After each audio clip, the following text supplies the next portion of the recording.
إن الحمد لله نحمده ونستعينه ونستغفره ونعوذ بالله من شرور أنفسنا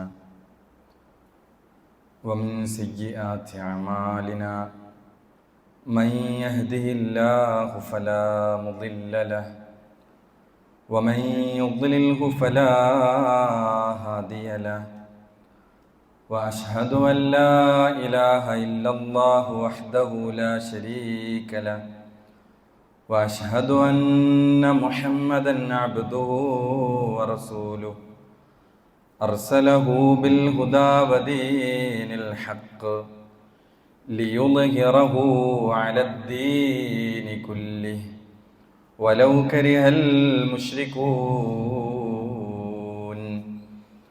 اللهم صل على محمد وعلى آل محمد كما صليت على إبراهيم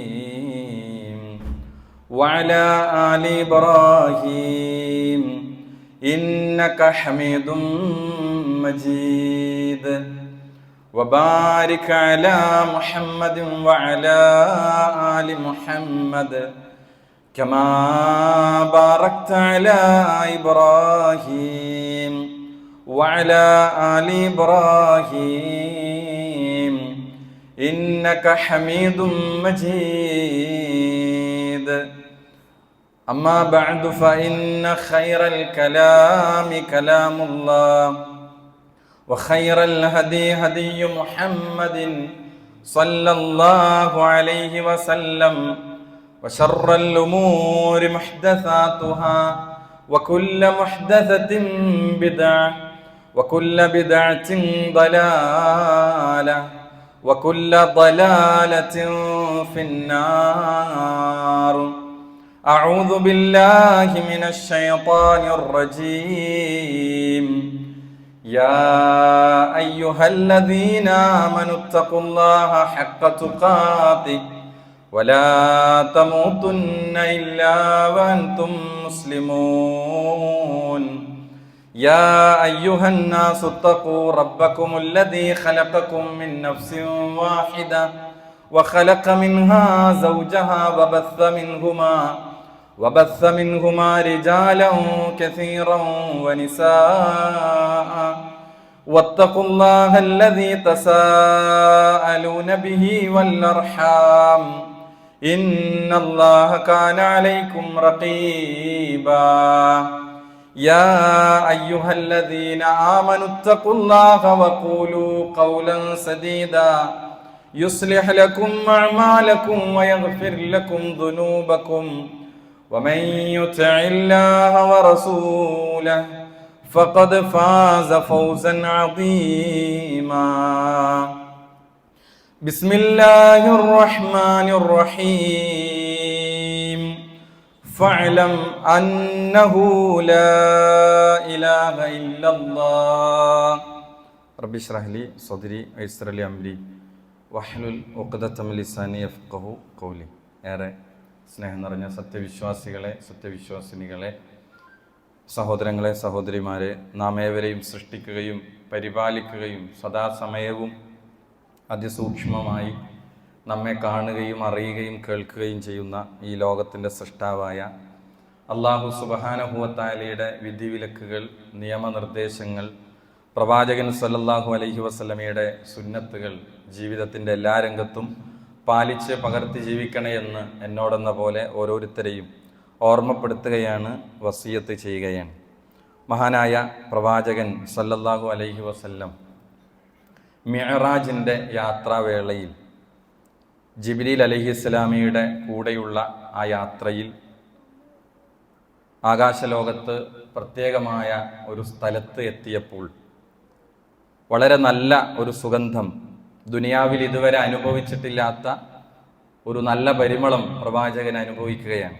കൂടെയുള്ള ജിബ്രീൽ അലൈഹിസ്സലാമിയോട് പ്രവാചകൻ ചോദിച്ചു, മാ ഹാദിഹി റായിഹത്തു ത്വയ്യിബ, ഈ അതിമനോഹരമായ ഏറ്റവും നല്ല ഈ സുഗന്ധം ആരുടേതാണ്? അപ്പോൾ ജിബ്രീൽ അലൈഹിസ്സലാം പ്രവാചകന് പറഞ്ഞു കൊടുക്കുകയാണ്, ഈ സുഗന്ധം ആരുടേതാണ് എന്ന് പഠിപ്പിച്ചു കൊടുക്കുകയാണ് ഈ ഹദീസിൽ. അങ്ങനെ ജിബ്രീൽ അലൈഹി ഇസ്ലാം പറഞ്ഞു, ഫിറഔനിന്റെ കൊട്ടാരത്തിലെ വേലക്കാരിയായിരുന്ന മാഷിത്തയുടെ ഗന്ധമാണ് നിങ്ങൾ, ഈ പരിമളമാണ് നിങ്ങൾ അനുഭവിച്ചത്. എന്താണ് മാഷിത്തയുടെ പ്രത്യേകത? അതും ആ ഹദീസിൽ നമുക്ക് കാണാം. ഫിറൗനിന്റെ കൊട്ടാരത്തിൽ ഫിറൗനിന്റെ മക്കൾക്ക് അവിടെ മുടി ചീകിക്കൊണ്ടിരിക്കുന്നതിനിടയിൽ മാഷിത്ത ബിസ്മില്ല എന്ന് പറയുകയും, അപ്പോൾ മകൾ തിരിച്ചു ചോദിച്ചു, നിങ്ങൾ എൻ്റെ വാപ്പയെയാണോ ഉദ്ദേശിച്ചത്? അള്ളാഹു ദൈവം എന്ന് പറയുന്നതവർ ഫിറൗനിനെയാണ്. അപ്പോൾ ആ സ്ത്രീ പറഞ്ഞു, വലാക്കിൻ റബ്ബി വ റബ്ബുക്കല്ല, എൻ്റെയും നിങ്ങളുടെയും എല്ലാവരുടെയും റബ്ബായ മേലായ അള്ളാഹുവിനെയാണ് ഞാൻ ഉദ്ദേശിച്ചത്. അങ്ങനെ ഈ വാർത്ത നേരെ ഫിറൗനിന്റെ അടുക്കലേക്ക് എത്തുകയാണ്. മാഷിത്ത ഇങ്ങനെ പറഞ്ഞു, നിങ്ങളല്ലാത്ത ഒരു റബ്ബിനെ പറ്റി, നിങ്ങളല്ലാത്ത ഒരു അള്ളാഹുവിനെ പറ്റി മാഷിത്ത പറഞ്ഞിരിക്കുന്നു. അങ്ങനെ ഫിറഔൻ ആ മാഷിത്തയെ തൻ്റെ മുമ്പിലേക്ക് ഒളിപ്പിക്കുകയും ഭീഷണിയും സമ്മർദ്ദവും മുഴക്കുകയാണ്. താനാണ് റബ്ബെന്ന് പറയാൻ ആ സ്ത്രീയെ ഭീഷണി മുഴക്കുകയാണ്. പക്ഷേ ആ ഭീഷണിക്ക് മുമ്പിൽ ആ സ്ത്രീ വഴങ്ങിയില്ല. ആ സ്ത്രീ ശക്തമായി അവിടുന്ന് പ്രഖ്യാപിച്ചു, നിങ്ങളുടെയും എൻ്റെയും എല്ലാവരുടെയും റബ്ബ് മേലായ അള്ളാഹു സുബ്ഹാനഹു വ തആല മാത്രമാണ്. അതിൻ്റെ പേരിൽ ഈ സ്ത്രീയുടെ മക്കളെ ഫിറൗൻ ഒരു വലിയ തീക്കുണ്ടാരം ഉണ്ടാക്കി ഓരോ മക്കളെയും അതിലിട്ട് കത്തിച്ചാമ്പലാക്കുകയാണ്, ചുട്ടുകരിക്കുകയാണ്. ആ സംഭവത്തിലാണ് ആ മാഷിത്തയുടെ ഒരു കുട്ടി സംസാരിക്കുകയും ഈ സ്ത്രീയെയും ആ ഫിറൗൻ ആ തീക്കുണ്ടാരത്തിലിട്ട് കരിക്കുകയും ചെയ്യുന്ന സംഭവം. ഇവിടെ നമ്മൾ മനസ്സിലാക്കേണ്ടത്, ഒരു സ്ത്രീ കാണിച്ച അവിടെ ഈമാനികമായ അള്ളാഹുവിലുള്ള അചഞ്ചലമായ ഒരു വിശ്വാസമാണ്. ഇവിടെ അന റബ്ബുക്കുമുൽ അഅല എന്ന് പറഞ്ഞ, ഞാനാണ് നിങ്ങളുടെ മേലായ റബ്ബെന്ന് പറഞ്ഞ ഫിറഔനിന്റെ മുമ്പിലും വളരെ കൃത്യമായി പ്രഖ്യാപിച്ച ആ സഹോദരിയിൽ, ആ മാഷിത്തയിൽ നമുക്ക് വലിയ പാഠമുണ്ട്. എന്തുകൊണ്ടാണ് അവിടെ അങ്ങനെ പ്രഖ്യാപിക്കാൻ കാരണം? ഇത് പരലോകത്തെ സ്വർഗവും നരകവും തീരുമാനിക്കുന്ന വിഷയമാണ്. നമ്മൾ അള്ളാഹുവിലുള്ള വിശ്വാസത്തിലുള്ള പിഴവുകൾ എന്നുള്ളതാണ്. നമുക്കറിയാം, മനുഷ്യന് ഓരോരുത്തരും ആഗ്രഹിക്കുന്നത് ശാശ്വതമായ രക്ഷയാണ്, മോക്ഷത്തിന്റെ വഴിയാണ് ഓരോരുത്തരും ആഗ്രഹിക്കുന്നത്. കേവലം നൈമിഷികമായ രക്ഷയുടെയും സുഖങ്ങളുടെയും പിന്നാലെ പോകുന്ന ആളുകൾ യഥാർത്ഥത്തിൽ അവർ ചെയ്യുന്നത് മൂഢത്തരമാണ്. എന്നാൽ എങ്ങനെയായിരിക്കണം ഒരു വ്യക്തിക്ക് ആത്യന്തികമായ മോക്ഷം ലഭ്യമാവുക? മോക്ഷത്തിന്റെ യഥാർത്ഥ മാർഗം സ്വീകരിക്കുകയാണ് അതിന് വേണ്ടത്. യഥാർത്ഥ മോക്ഷത്തിന്റെ മാർഗം എന്ന് പറഞ്ഞാൽ ഈ അല്ലാഹു സുബ്ഹാനഹു വ തആലയെ കൃത്യമായി നമ്മൾ മനസ്സിലാക്കുക, തിരിച്ചറിയുമ്പോൾ മാത്രമാണ് ഒരാൾക്ക് മോക്ഷം സാധ്യമാകുന്നത് എന്നുള്ളതാണ്. അവന് നിത്യമായ സുഖങ്ങളും സമാധാനവും ലഭിക്കുന്ന സ്വർഗലോകം അവന് ലഭിക്കുക എപ്പോഴാണ്?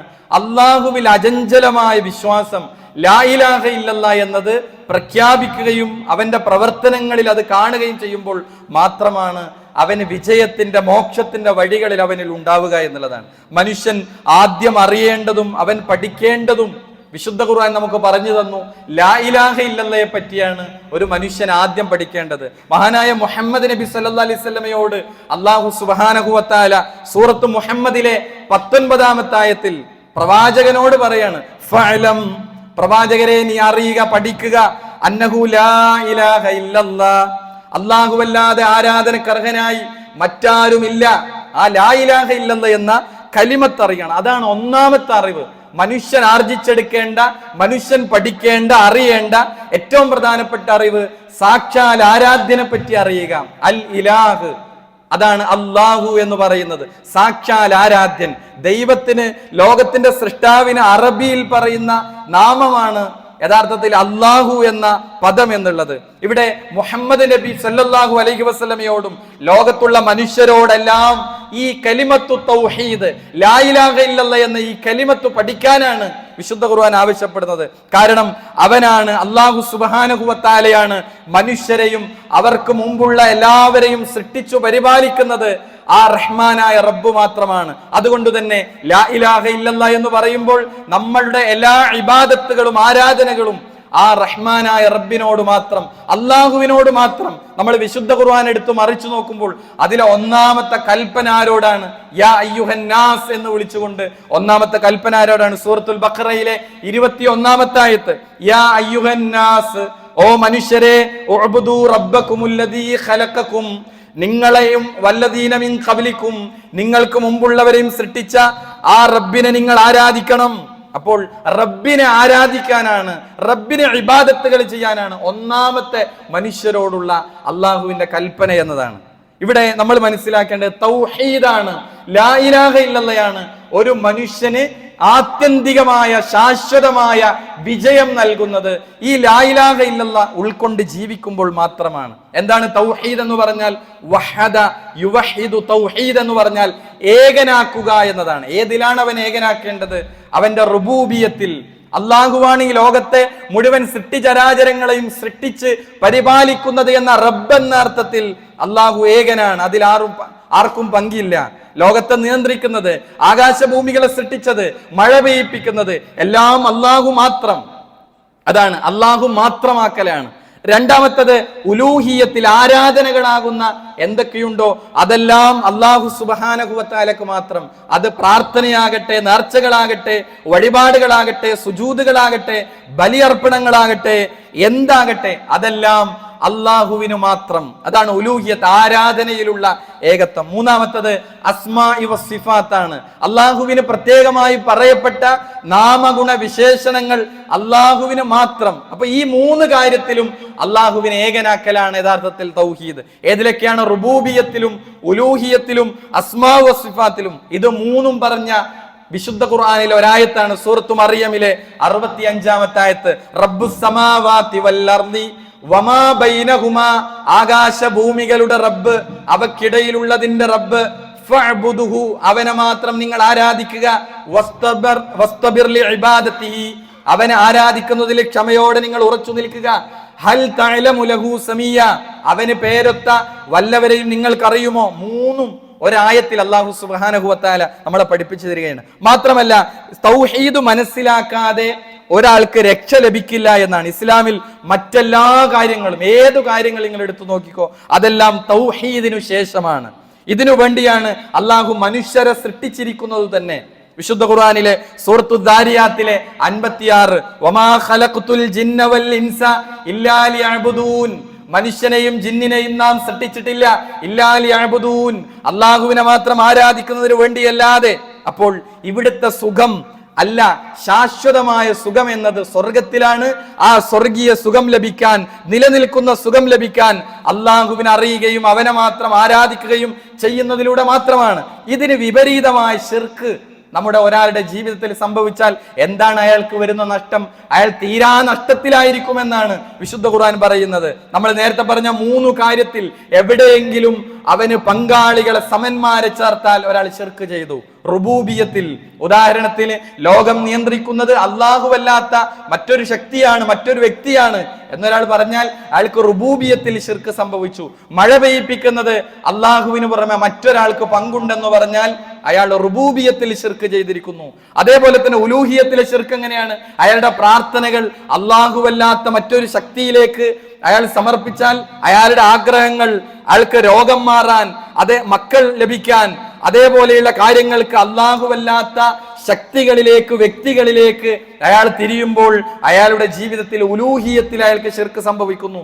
അള്ളാഹുവിന് മാത്രം പറയപ്പെട്ട നാമങ്ങളുണ്ട്, പേരുകളുണ്ട്, അള്ളാഹുവിന് മാത്രം പറയപ്പെട്ട വിശേഷണങ്ങളുണ്ട്. അത് അള്ളാഹുവല്ലാത്തവർക്ക് ചാർത്തിക്കൊടുത്താൽ അയാൾക്ക് അസ്മാ വസിഫാത്തിൽ ശിർക്ക് സംഭവിച്ചിരിക്കുന്നു. അങ്ങനെ ഒരാൾക്ക് ശിർക്ക് സംഭവിച്ചാൽ അയാൾ എവിടെയാണ്? ഏതെങ്കിലും പ്രത്യേകമായ ഒരു നിശ്ചിത കാലഘട്ടത്തിലേക്ക് മാത്രമാണോ ഖുർആൻ പറഞ്ഞത്? ഖാലിദീന ഫീഹാ, അവൻ ശാശ്വതനായി നരകത്തിലായിരിക്കും. അതാണ് വിശുദ്ധ ഖുർആനിലെ നിരവധി ആയത്തുകൾ. സൂറത്തുൽ മാഇദയിലെ 72-ാമത്തെ ആയത്ത്, ഇന്നഹു മയ്യുശ്രിക് ബില്ലാഹ്, ആരെങ്കിലും അല്ലാഹുവിൽ പങ്കു ചേർക്കുന്നതായാൽ ഫഖദ് ഹറമല്ലാഹു അലൈഹിൽ ജന്ന, അവന്റെ മേൽ സ്വർഗം നിഷിദ്ധമാണ്, സ്വർഗം ഹറാമാണ്. വമഅവാഹുന്നാർ, അവന്റെ സങ്കേതം നരകമാണ്. വമാലിൽ ളാലിമീന മിൻ അൻസാർ, അവന് സഹായിയായി, ഈ അക്രമികൾക്ക് സഹായിയായി ആരും തന്നെ ഉണ്ടാവുകയില്ല. അതുകൊണ്ട് തന്നെ തൗഹീദിന് വിപരീതം പ്രവർത്തിച്ചവന് അള്ളാഹുവോട് നാളെ പരലോകത്ത് പറയാൻ ഒരു ന്യായവും അവനുണ്ടാവുകയില്ല. അതിനാൽ അള്ളാഹു ശിർക്ക് എന്ന പാപം മറ്റേതു പാപത്തെ പറ്റി പറഞ്ഞതുപോലെയല്ല, ശിർക്ക് എന്ന പാപം ഒരിക്കലും പൊറുക്കാത്ത മഹാ അപരാധമായിട്ടാണ് വിശുദ്ധ ഖുർആൻ എണ്ണിയത്. സൂറത്തു നിസായിലെ 16-ാമത്തെ ആയത്ത്, ഇന്നല്ലാഹ ലാ യഗ്ഫിറു അൻ യുശ്റക ബിഹി തീർച്ചയായും അള്ളാഹുവിൽ ശിർക്ക് വെക്കുക എന്നത്, പങ്കു ചേർക്കുക എന്നത് അവനൊരിക്കലും പൊറുക്കുകയില്ല. വയഗ്ഫിറു, എന്നാൽ അവൻ പുറത്തു തരുന്നതാണ്. മാ ദൂന ദാലിക ലിമൻ യശാ, അതിന് പുറമെയുള്ളത് അവൻ ഉദ്ദേശിക്കുന്നവർക്ക് അവൻ പുറത്തു കൊടുക്കും. വമൻ യുശ്രിക് ബില്ലാഹ്, ആരെങ്കിലും അള്ളാഹുവിൽ പങ്കു ചേർത്താൽ ഫഖദ് ളല്ല ളലാലൻ ബഈദ, അവൻ വഴിദൂരം പിഴച്ചു പോയിരിക്കുന്നു. അപ്പോൾ നമ്മൾ ശിർക്ക് എന്ന ആ മഹാവിപത്തിനെ നമ്മൾ ജാഗ്രതയോടുകൂടെ മുന്നോട്ട് പോവേണ്ടതുണ്ട്. പ്രതിസന്ധി ഘട്ടങ്ങളിൽ, പരീക്ഷണ ഘട്ടങ്ങളിൽ ഹൃദയത്തിൽ തൊട്ടുള്ള പ്രാർത്ഥനകൾ അമ്പിയാക്കളോട്, ശുഹദാക്കളോട്, ഔലിയാക്കളോട്, സ്വാലിഹീങ്ങളോട് ഒക്കെ സമർപ്പിക്കുന്ന ആളുകൾ നമ്മുടെ കൂട്ടത്തിലുണ്ട്. ഇവിടെ നമ്മൾ അടിയുറച്ച് തൗഹീദിൽ നമുക്ക് അടിയുറച്ചു നിൽക്കാൻ നമുക്ക് സാധിക്കേണ്ടതുണ്ട്. മാത്രമല്ല, മനുഷ്യൻ അള്ളാഹുവിന് കൊടുത്ത കരാറാണ് യഥാർത്ഥത്തിൽ തൗഹീദ്. എപ്പോഴാണ് ആ കരാറ് കൊടുത്തത്? നമ്മളെല്ലാവരും, ആദം സന്തതികളെല്ലാം അള്ളാഹുവിന്, റഹ്മാനായ റബ്ബിന് കൊടുത്ത ഒരു കരാറാണ്. അള്ളാഹുവെ നിന്നെ മാത്രമേ ഞങ്ങൾ ആരാധിക്കൂ.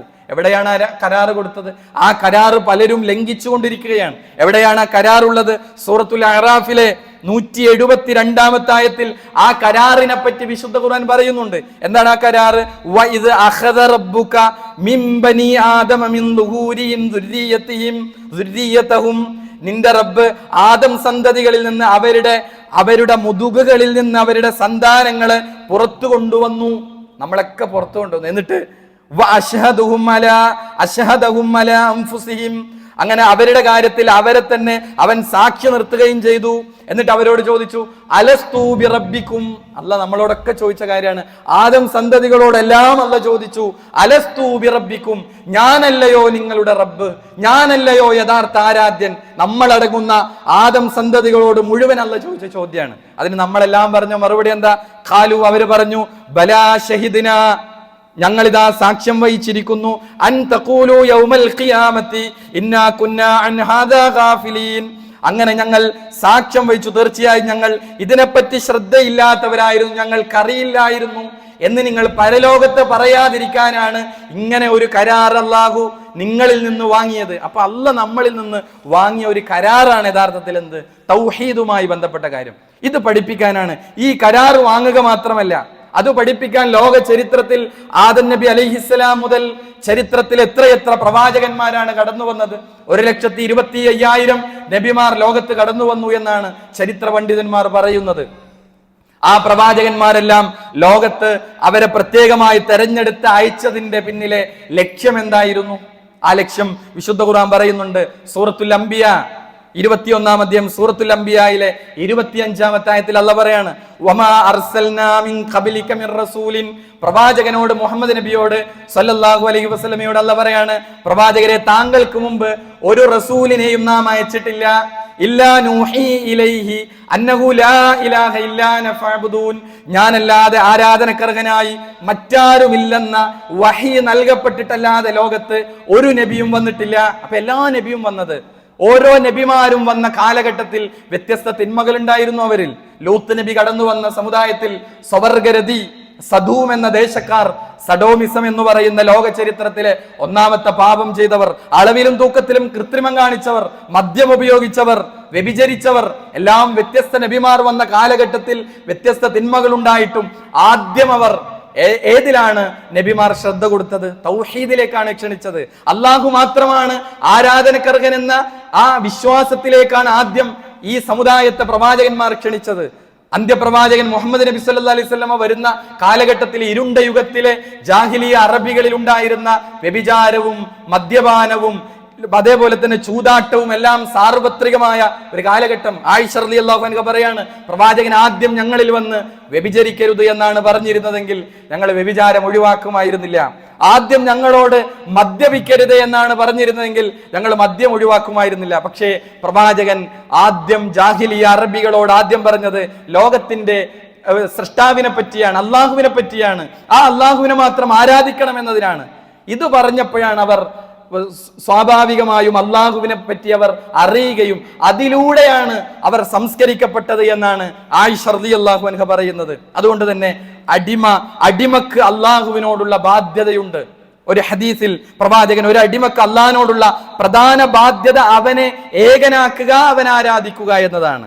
മുആദ് ഇബ്നു ജബൽ റളിയല്ലാഹു അൻഹു പറയാണ്, കുൻതു റദീഫൻ നബിയ്യി സല്ലല്ലാഹു അലൈഹി വസല്ലമ അലാ ഹിമാരിൻ, ഞാൻ പ്രവാചകന്റെ കൂടെ ഒരു കഴുതപ്പുറത്ത് നബിയുടെ പിന്നിലിരുന്ന് പോകവേ അവിടുന്ന് എന്നോട് ചോദിച്ചു, ഫഖാല ലി യാ മുആദ്, ഓ മുആദ്, അത്തദ്രി മാ ഹഖ്ഖുല്ലാഹി അലൽ ഇബാദ്, അല്ലാഹുവിന്റെ അടിമകളോടുള്ള ബാധ്യത എന്താണെന്ന് നിനക്കറിയുമോ? വമാ ഹഖ്ഖുൽ ഇബാദി അലല്ലാഹ്, അടിമകൾക്ക് അല്ലാഹുവിനോടുള്ള ബാധ്യത നിനക്കറിയുമോ? ഖുൽതു, മുആദ് ഇബ്നു ജബൽ റളിയല്ലാഹു അൻഹു പറയാണ്, ഞാൻ പറഞ്ഞു, അല്ലാഹു വറസൂലുഹു അലം, അല്ലാഹുവിനും അവന്റെ പ്രവാചകനുമാണല്ലോ കൂടുതൽ അറിയുന്നത്. റസൂലുള്ളാഹി സ്വല്ലല്ലാഹു അലൈഹി വസല്ലം പറഞ്ഞു കൊടുത്തു, എന്താണ് അടിമക്ക് അല്ലാഹുവിനോടുള്ള ബാധ്യത, ഇത് അറിയുമോ എന്നാണ് ചോദിച്ചത്. പ്രവാചകൻ പറഞ്ഞു കൊടുത്തു, ഹഖ്ഖുല്ലാഹി അലൽ ഇബാദ്, അടിമക്ക് അല്ലാഹുവിനോടുള്ള ബാധ്യത എന്താണ്? അയ്യഅ്ബുദൂഹു വലാ യുശ്രികൂ ബിഹി ശൈആ, അവനെ ആരാധിക്കുകയും അവനിൽ ഒരാളെയും പങ്കുചേർക്കാതിരിക്കുകയും ചെയ്യുക എന്നതാണ്. നമ്മൾ ഓരോരുത്തരും അടങ്ങുന്ന അള്ളാഹുവിന്റെ സൃഷ്ടികളായ അടിമകൾക്ക് ഉടമസ്ഥനായ റബ്ബിനോടുള്ള ബാധ്യത എന്താണ്? അവനെ മാത്രം ആരാധിക്കുക, അവനിൽ മറ്റൊരാളെയും പങ്കുചേർക്കാതിരിക്കുക. ഇതാണ്. 2, വഹഖുൽ ഇബാദി അലല്ലാഹ്, അള്ളാഹുവിന് അടിമയോടുള്ള ബാധ്യത എന്താണ്? എന്താണ് ബാധ്യത? അല്ലാ യുഅദ്ദിബ മല്ലാ യുശ്രികൂ ബിഹി ശൈആ, അവനിൽ പങ്കുചേർക്കാതിരുന്നവരെ ശിക്ഷിക്കാതിരിക്കുക എന്നതാണ് അള്ളാഹു സ്വയം ബാധ്യതയായി ഏറ്റെടുത്തിരിക്കുന്നത്. നമ്മൾ അള്ളാഹുവിനെ പങ്കുചേർക്കാത്തവരാണോ എങ്കിൽ അള്ളാഹു സ്വയം ബാധ്യതയായി ഏറ്റെടുത്തിരിക്കുന്നു അവരെ ശിക്ഷിക്കാതിരിക്കുക എന്നത്. അതുകൊണ്ട് തന്നെ തൗഹീദുള്ളവരായി മാറുക എന്നതാണ്. മുഴുവൻ മനുഷ്യരും ഒന്നായിരുന്ന ഒരു കാലം ഉണ്ടായിരുന്നു, തൗഹീദിലായിരുന്ന കാലം. അതാണ് സൂറത്തുൽ ബഖറയിലെ 213 പറഞ്ഞത്, കാനന്നാസു ഉമ്മത്തൻ വാഹിദ, മനുഷ്യർ അതേ ഒരേ സമുദായമായിരുന്ന ഒറ്റ ഉമ്മത്തായിരുന്ന ഒരു കാലഘട്ടം. മനുഷ്യരെ ഒരുമിപ്പിക്കുന്ന ഘടകം, മനുഷ്യരെ ഐക്യപ്പെടുത്തുന്ന ഘടകം തൗഹീദാണ്. ഏകനായ ലോകത്തിന്റെ പടച്ചവനിലേക്ക് എല്ലാവരും മടങ്ങുക, തൗഹീദ് സ്വീകരിക്കുക. അത് ഒഴിവാക്കുമ്പോഴാണ് മനുഷ്യൻ അവൻ ഭിന്നിച്ചു പോകുന്നത് എന്നാണ്. ലോക ചരിത്രത്തിൽ എവിടെയാണ് മനുഷ്യന് ഭിന്നത സംഭവിച്ചത്? ആദം അലൈഹിസ്സലാം മുതൽ നൂഹ് നബി അലൈഹിസ്സലാം വരെ അവർ ഒരേ മതത്തിലായിരുന്നു. അബുൽ ബഷർ, മനുഷ്യ പിതാവ് ആദം നബി അലൈഹിസ്സലാം മുതൽ നൂഹ് നബിയുടെ കാലം വരെ അവിടെ ശിർക്കുണ്ടായിരുന്നില്ല, അവർ ഒരേ മതത്തിലായിരുന്നു. മഹാനായ ഇബ്നു അബ്ബാസ് റളിയല്ലാഹു അൻഹു പറയാണ്, ഇബ്നു അബ്ബാസ് റളിയല്ലാഹു അൻഹുമാ അവിടുന്ന് പറയാണ്, കാന ബൈന നൂഹിൻ വ ആദമ 10 ഖുറൂനിൻ കുല്ലുഹും അലാ ശരീഅത്തിൻ മിനൽ ഹഖ്. അതെ, ആദമിനും നൂഹിനും ഇടയിൽ 10 തലമുറകൾ ഉണ്ടായിരുന്നു. അവർക്കെവിടെയും അവരിൽ ശിർക്കുണ്ടായിരുന്നില്ല. അവർ കുല്ലുഹും അലാ ശരീഅത്തിൻ മിനൽ ഹഖ്, അവരെല്ലാവരും സത്യമതത്തിലായിരുന്നു എന്നാണ്. ആരെയായിരുന്നു? എന്നാൽ ആ സത്യമതത്തിലായിരുന്ന നൂഹ് നബി അലൈഹിസ്സലാമിന്റെ ജനത ഫഖ്തലഫു, പിന്നീട് അവർ ഭിന്നിച്ചു. എന്തിന്റെ പേരിലാണ് അവർ ഭിന്നിച്ചത്? അവർ എന്തിന്റെ പേരിൽ ഭിന്നിച്ചു? വിശുദ്ധ ഖുർആൻ അത് പറയുന്നുണ്ട്. അവിടെ അവര് ആരാധിച്ച, അവരുടെ കൂടെ ജീവിച്ചിരുന്ന 5 സ്വാലിഹീങ്ങൾ ഉണ്ടായിരുന്നു. അവരുടെ പേരെന്താണ്? വദ്, യഗൂസ്, യഊഖ്, നസ്ർ, ഇങ്ങനെ 5 സ്വാലിഹീങ്ങൾ. അവർ മരണപ്പെട്ടു പോയി. അവർ മരണപ്പെട്ടു പോയപ്പോൾ ഈ തലമുറ കാലക്രമേണ ആ ഖബറുകളെ തിരിച്ചറിയാൻ വേണ്ടി ഒരു നാട്ടക്കുറ്റി കുത്തി, ആ ഖബറിൽ ഒരു അടയാളം വെച്ചു. അത് കാലക്രമേണ ആ ഖബർ പൊന്തിക്കുന്നതിലേക്ക് അവർ എത്തി. അങ്ങനെ അവർ കാലഘട്ടങ്ങൾ കഴിഞ്ഞപ്പോൾ പിശാച് അവരെ ശിർക്കിലേക്ക് കൊണ്ടുപോയി. അവർക്ക് പിന്നീട് തോന്നി, ഞങ്ങൾക്ക് എങ്ങനെ അള്ളാഹുവിനോട് നേരിട്ട് ചോദിക്കാൻ പറ്റും? നമ്മൾ ദോഷികളാണ്, പാപികളാണ്. അതുകൊണ്ട് തന്നെ വദ്ദിലൂടെ അള്ളാഹുവിലേക്ക് എത്താം, സുവായിലൂടെ അള്ളാഹുവിലേക്ക് എത്താം, യഗൂസിലൂടെ അള്ളാഹുവിലേക്ക് എത്താം. അങ്ങനെ ഇടയാളന്മാരായി, മധ്യവർത്തികളായി, ശുപാർശകരായി ഈ ആളുകളെ സ്വീകരിച്ചു. നൂഹ് നബി അലൈഹിസ്സലാമെ അള്ളാഹു ആ ജനതയിലേക്ക് അയച്ചു. അങ്ങനെയാണ് നൂഹ് നബി അലൈഹിസ്സലാം അവിടെ ദഅവത്ത് നടത്തുന്നത്. അദ്ദേഹം പറയുന്നുണ്ട്, വഖാല, അവിടെ നൂഹ് നബി അലൈഹിസ്സലാം പറയുന്നുണ്ട്, ഞാൻ ഖാല റബ്ബി ഇന്നി ദഅഉതു ഖൗമി ലൈലൻ വനഹാറൻ, രാപ്പകൽ ഭേദമന്യേ ഞാൻ അവരെ തൗഹീദിലേക്ക് വിളിച്ചു. ഫലം യസിദുഹും ദുആഇ ഇല്ലാ ഫിറാറ, അവരുടെ ഓടിപ്പോക്ക് വർദ്ധിക്കുകയല്ലാതെ മറ്റൊന്നും ഉണ്ടായില്ല. വഇന്നി കുല്ലമാ ദഅഉതുഹും ലിതഗ്ഫിറ ലഹും ജഅലു അസ്വാബിയഹും, അവരെ ചെവികളിൽ വസ്ത്രം തിരുകി അവർ നൂഹ് നബിയിൽ നിന്ന് വിട്ടോടി എന്ന് വിശുദ്ധ ഖുർആൻ പറയുകയാണ്. ആ 5 സ്വാലിഹീങ്ങളെ അവർ ആരാധിക്കുന്നതിലൂടെ അവർക്ക് തൗഹീദിലേക്ക് ക്ഷണിക്കാൻ, അള്ളാഹുവിലേക്ക് ക്ഷണിക്കാനാണ് യഥാർത്ഥത്തിൽ അവിടെ നൂഹ് നബി അലൈഹിസ്സലാം ഒന്നാമത്തെ റസൂലാണ് നൂഹ് നബി അലൈഹിസ്സലാം. അവിടെയാണ് ഇബ്നു അബ്ബാസ് റളിയല്ലാഹു അൻഹു പറയുന്നത്, ഫബഅസല്ലാഹു നബിയ്യീന മുബശ്ശിരീന വമുൻദിരീൻ, അപ്പോൾ അല്ലാഹു അവരിലേക്ക് സന്തോഷ വാർത്തയും താക്കീതും നൽകുന്നവരായി പ്രവാചകന്മാരെ നിയോഗിച്ചു. അപ്പോൾ തൗഹീദിൽ നിന്ന് വ്യതിചലിച്ചപ്പോൾ അല്ലാഹു സുബ്ഹാനഹു വ തആല അവിടെ പ്രവാചകന്മാരെ നിയോഗിക്കുകയാണ്. അതുകൊണ്ട് സഹോദരങ്ങളെ, നമുക്ക് ആ തൗഹീദിൽ പിഴവ് സംഭവിച്ചാൽ ശാശ്വതമായ നരകമാണ് നമുക്ക് ലഭിക്കുക. അതേപോലെ ഒരിക്കലും പൊറുക്കപ്പെടാത്ത മഹാപാപമാണ്, മഹാ അക്രമമാണ്. അതുകൊണ്ട് തന്നെ തൗഹീദ് മനസ്സിലാക്കി ആ റബ്ബിനെ അറിഞ്ഞ് അതിനനുസരിച്ച് ജീവിതം മുന്നോട്ട് കൊണ്ടുപോകാൻ നമുക്ക് സാധിക്കേണ്ടതുണ്ട്. അല്ലാഹു സുബ്ഹാനഹു വ തആല നമുക്ക് തൗഫീഖ് നൽകി അനുഗ്രഹിക്കുമാറാകട്ടെ.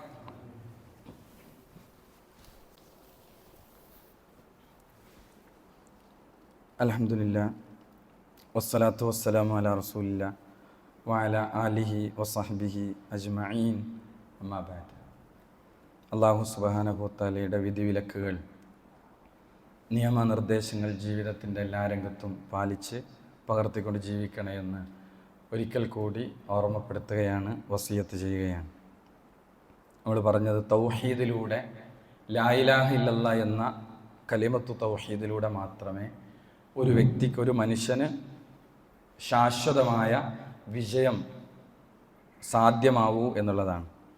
മനുഷ്യനെ ഒന്നിക്കാനും അവന് ഭിന്നിപ്പുകൾ മറക്കാനും സാധ്യമാകുന്നത് തൗഹീദിലൂടെ മാത്രമാണ്.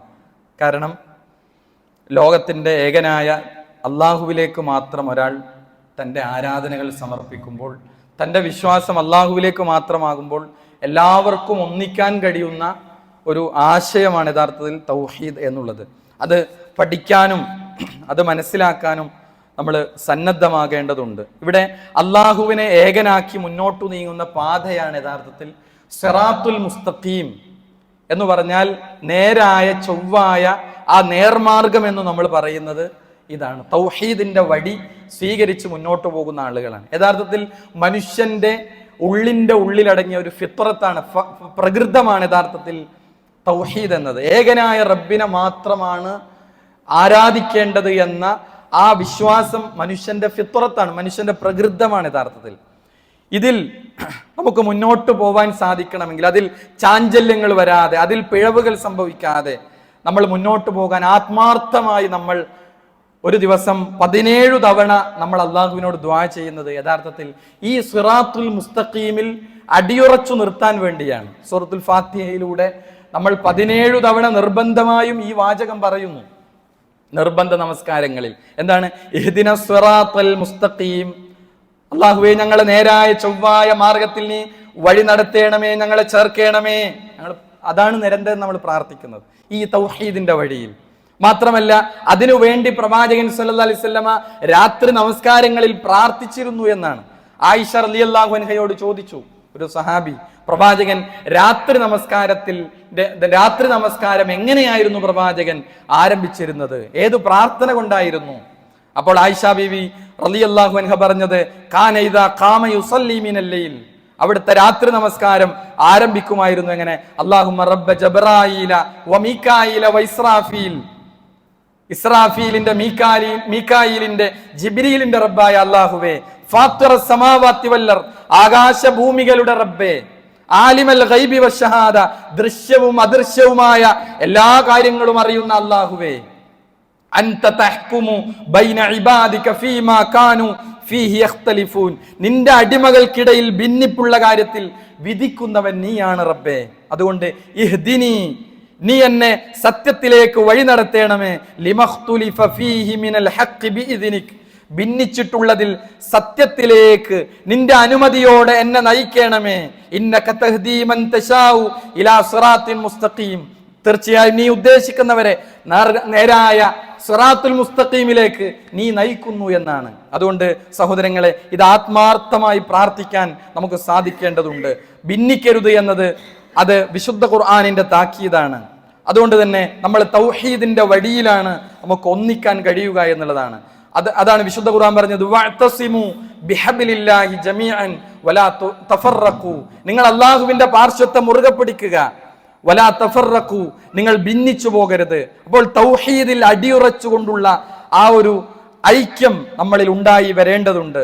അവിടെ പണ്ഡിതന്മാർ ഇബ്നു അബ്ബാസ് റളിയല്ലാഹു അൻഹു വഅതസിമു ബിഹബിലില്ലാ എന്നതിനെ വിശദീകരിച്ചത് മഅനാഹു തമസ്സകു ബിദീനില്ലാ, അല്ലാഹുവിന്റെ കയറിൽ മുറുകെ പിടിക്കുക എന്നത് പറഞ്ഞാൽ അള്ളാഹിന്റെ ദീനിനെ നിങ്ങൾ മുറുകെ പിടിക്കുക എന്നതാണ്. അതുകൊണ്ട് തന്നെ നമുക്ക് ആ രൂപത്തിൽ മുന്നോട്ട് പോവാൻ നമുക്ക് സാധിക്കേണ്ടതുണ്ട് എന്നുള്ളതാണ്. അതേപോലെ തന്നെ നബി സല്ലല്ലാഹു അലൈഹി വസല്ലമയുടെ ധാരാളം അധ്യാപനങ്ങൾ അത് അന്ത്യനാളിന്റെ അടയാളങ്ങളായി പ്രവചനങ്ങളായി പുലർന്നു കാണുന്നത് നമ്മൾ അനുഭവിക്കുകയാണ്. ഇവിടെ നമുക്കറിയാൻ സാധിക്കും, റസൂലുള്ളാഹി സ്വല്ലല്ലാഹു അലൈഹി വസല്ലം പറഞ്ഞു, അലാ വ ഇന്ന മൻ കാന ഖബ്ലകും മിൻ അഹ്ലിൽ കിതാബ് ഇഫ്തറഖു അലാ 72 മില്ല, 72 കക്ഷികളായി മുൻപുള്ള വേദക്കാർ അഹ്ലി കിതാബിന്റെ ആളുകൾ ഭിന്നിച്ചിട്ടുണ്ട്.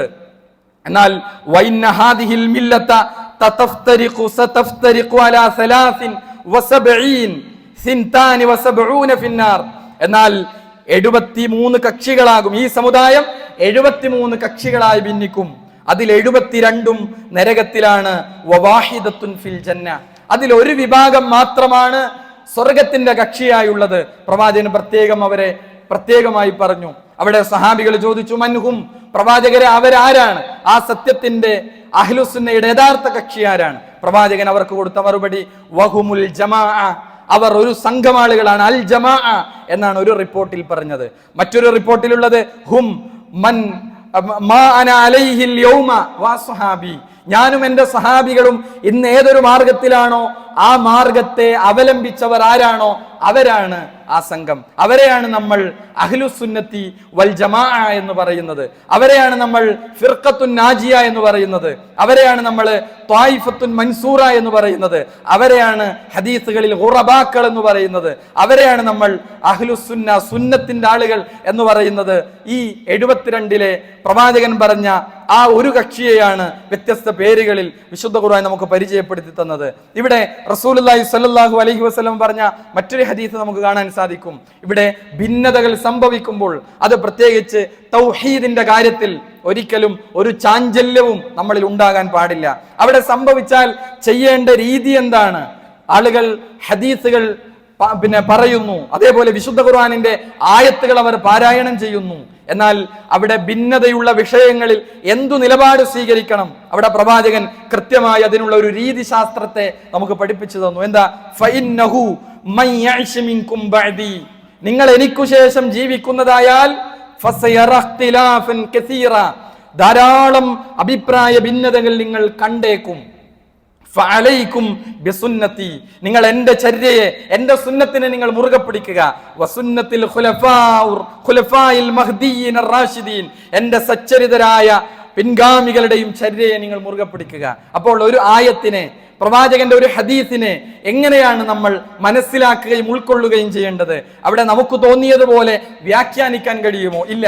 ആദ്യ തലമുറക്കാർ, ഒന്നാം തലമുറ ഖൈറുന്നാസി ഖർനി എന്ന് പറഞ്ഞ പ്രവാചകന്റെ കൂടെ ജീവിച്ചവരാണ്. അവരെങ്ങനെയാണ് ആയത്തിനെ മനസ്സിലാക്കിയത്? അവരെങ്ങനെയാണ് ഹദീസുകളെ മനസ്സിലാക്കിയത്? അതേപോലെ രണ്ടാം തലമുറ സുമ്മല്ലദീന യലൂനഹും താബീകളാണ്. മൂന്നാം തലമുറ തബൗ താബീങ്ങളാണ്. ഈ 3 തലമുറകൾ വിശുദ്ധ ഖുർആനിനെയും പ്രവാചക വചനങ്ങളെയും എങ്ങനെ മനസ്സിലാക്കി അതുപോലെ നമ്മൾ മനസ്സിലാക്കി. അതിനാണ് മൻഹജ് എന്ന് പറയുന്നത്. നമ്മൾ അതിനെ പ്രമാണങ്ങളെ സ്വീകരിക്കുന്നതിനുള്ള ഒരു മെത്തഡോളജി, ഒരു രീതിശാസ്ത്രം അവിടെയാണ്. അല്ലെങ്കിൽ ഓരോരുത്തർക്കും തോന്നിയതുപോലെ വ്യാഖ്യാനിക്കാൻ കഴിയും. അതുകൊണ്ടാണ് ഉമർ റളിയല്ലാഹു അൻഹുവിന്റെ ഒരു സംശയത്തിന് ഇബ്നു അബ്ബാസ് റളിയല്ലാഹു അൻഹു ഉത്തരം കൊടുത്തത്. എന്തായിരുന്നു ഉമർ റളിയല്ലാഹു അൻഹുവിന്റെ ചോദ്യം? എങ്ങനെയാണ് ഒരേ കിതാബ് അംഗീകരിക്കുന്ന, ഒരേ പ്രവാചകനെ അംഗീകരിക്കുന്ന, ഒരേ ഖിബില അംഗീകരിക്കുന്നവർ എങ്ങനെയാണ് വ്യത്യസ്ത കക്ഷികളായി പിരിയുന്നത്?